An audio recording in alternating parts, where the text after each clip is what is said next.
Il voto del comitato di gestione che ha bocciato il bilancio 2019 dell'Autorità Portuale di Venezia, col voto contrario dei due tecnici nominati da Regione e Città Metropolitana, entra nel dibattito politico.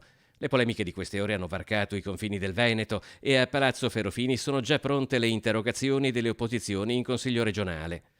Non si tratta di politica ma di bilancio, risponde il presidente Zaia, per una questione che è e deve rimanere tecnica. Bisogna togliersi dalla testa, ha affermato Zaia, l'idea di una regia occulta. Qui c'è un tema di bilancio e mi sembra anche dal comunicato che non siano tecnicismi proprio buttati lì, cioè si parla di risorse, di accordi, quindi se due consiglieri, li chiamo così, due membri del comitato pongono una questione, se io fossi Musolino direi bene, io controdeduco punto su punto, chiamo in causa il collegio dei revisori del conto che diranno la loro, perché lì ci sono anche i garanti, no?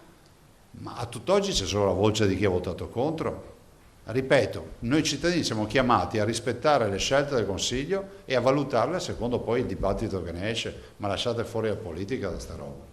Fatica invece a considerare la posizione del Consiglio di gestione esclusivamente tecnica e priva di avalli politici la consigliera del Movimento 5 Stelle Erika Baldin, che ha presentato un'interrogazione a risposta immediata chiedendo chiarezza rispetto a un'azione, ha detto, che avrà forti ripercussioni sul mondo del lavoro. Di una scelta che rischia di avere conseguenze pesanti parlano anche i consiglieri Francesca Zottis e Bruno Pigozzi, secondo i quali bocciare un bilancio con un avanzo di amministrazione di 25 milioni e un utile di 10, oltre che sembrare ingiustificabile, danneggia lavoratori e imprese non solo veneziani ma dell'intero Veneto.